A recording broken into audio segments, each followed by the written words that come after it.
Railway traffic level crossing সংক্রান্ত একগুচ্ছ কাজ হবে শিয়ালদা শাখায়। তার জেরে সপ্তাহান্তে প্রচুর লোকাল ট্রেন বাতিল করা হলো।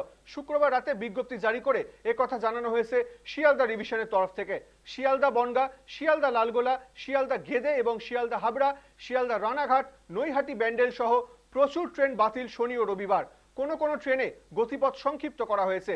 রেলের বিজ্ঞপ্তি অনুযায়ী ডাউন ট্রেনগুলি বাতিল থাকবে শনিবার রাত 10:45 থেকে ভোর 5:45 পর্যন্ত, আর আপ ট্রেনগুলি শনিবার রাত 10:45 থেকে রবিবার সকাল 8:45 পর্যন্ত চলবে না। জানা গিয়েছে কৃষ্ণনগর সিটি লালগোলা স্টেশনের মাঝে ট্রাফিক পাওয়ার ব্লক, সাবওয়ে তৈরি, লেভেল ক্রসিং এর কাজ চলবে। পয়েন্টের কাজ চলবে হালিশহর ও নৈহাটির মধ্যে।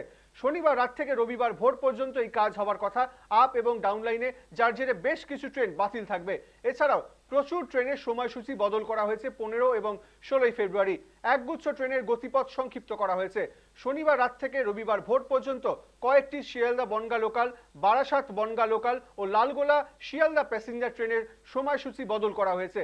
নির্ধারিত সময়ের অন্তত 20 মিনিট পরে 30 মিনিট পরে ছাড়বে ট্রেন কয়েকটি।